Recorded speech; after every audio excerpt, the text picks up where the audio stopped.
بیٹیوں اور بہنوں کو وراثت میں سے حصہ نہ دینا ظلم ہمارے معاشرے کے اندر، یہ وہ رسم ہے جو زمانے جاہلیت کی تھی، یہ وہ طریقہ ہے جو زمانے جاہلیت کا، بہنوں کو بیٹیوں کو وراثت سے محروم کر دینا۔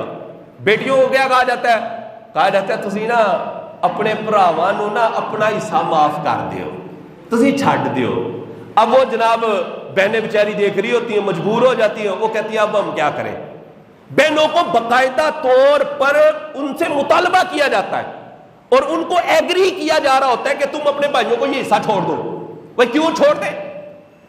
تمہارا ہے وہ حصہ، وہ تو اللہ نے ان کو دیا ہے، تم کون ہوتے معاف کروانے والے؟ پھر ان کو کہا جاتا ہے ویکھو نا جی تہاڈی شادی نہیں سی کیتی، تہاڈی شادی تے خرچہ نہیں سی ہو گیا تے تسی ایویں کرو اپنا جڑا حصہ بنتا ہے نا پراپرٹی چوں اپنے بھراواں نوں دے دیو۔ اچھا بیٹیوں کی شادی پر خرچہ تمہیں یاد ہے، بیٹوں کی شادی والا خرچہ تمہیں یاد کوئی نہیں ہے؟ اور بھول گئے ہو؟ ساری رات خسرے نچاندے رہے ہو، انہوں نے پیسے سٹ دے رہے ہو، اتنا خرچہ کر دیا تھا بیٹے کی شادی پر ہے، وہ بھول گئے۔ بیٹی کی شادی میں کہتے ہیں خرچہ نہیں سی ہو گیا پھر تیرے ویاہ تے پھر تو ایویں کر اپنے بھراواں نوں حصہ دے تو کی کرنا ہے؟ اب اس طرح تیری شادی پر خرچہ کر دیا تھا، وہ تجھے کہا تھا اس طرح خرچہ کر بھائی، شریعت نے لازم کیا تھا۔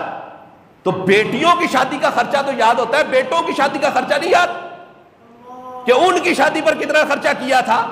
تو بیٹوں کو کہو نا کہ پتر تسی اپنا حصہ چھاڑ دیو تے اپنی بہن نوں دے دیو۔ کبھی ایسا بھی ہو نا، پھر ویلے جناب پتر چھڑدا ہے کہ نہیں چھڑدا؟ پتر نے 2 اگلے نوں چھڑ دیا کہ یہ تم کیا کر رہے کہہ رہے ہو؟ بہنوں کو بیٹیوں کو مجبور کیا جا رہا ہوتا ہے۔ اور پھر اس میں کیا کہتے ہیں پھر اساں تھی نوں جہیز نہیں سی دے چھڑیا، بیٹی کو جہیز نہیں تھا دے دیا۔ میں نے کہا جو بیٹی کو جہیز دیا تھا نا وہ اپنی ناک بچانے کے لیے دیا تھا۔ بیٹی کو جہیز دینا واجب نہیں ہے، بیٹی کو جہیز دینا فرض نہیں ہے۔ کس نے فرض کیا ہے؟ کون سی شریعت میں آیا کہ بیٹی کو جہیز دو؟ قرآن میں آیا ہے، حدیث میں آیا ہے کہ تم بیٹی کو جہیز دو، تم پر لازم ہے، فرض ہے، واجب ہے؟ بیٹی کو جہیز دینا نہ فرض ہے نہ واجب ہے، بیٹی کو وراثت میں سے حصہ دینا فرض ہے۔ بیٹی کو وراثت میں سے حصہ دو۔ اللہ فرماتا ہے للذکر مثل حظ الانثیین، بیٹی کا پتہ حصہ کتنا ہے؟ فرمایا 2 بیٹیوں کا حصہ ایک بیٹے کے برابر ہے، ایک بیٹے کے برابر ہے۔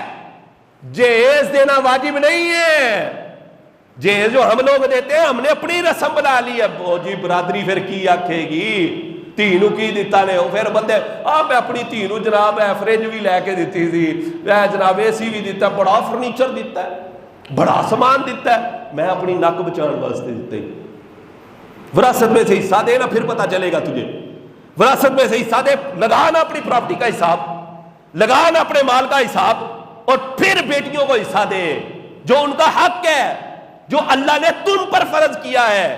یہ جہیز دینا اللہ نے تم پر فرض نہیں کیا، یہ تم صرف اور صرف اپنی برادری کی رسمیں، اپنی خاندان کی رسمیں پوری کر رہے ہو، اللہ کے حکم کو پورا نہیں کر رہے۔ اور یاد رکھنا اللہ فرماتا ہے تلک حدود اللہ، یہ اللہ کی حدیں ہیں۔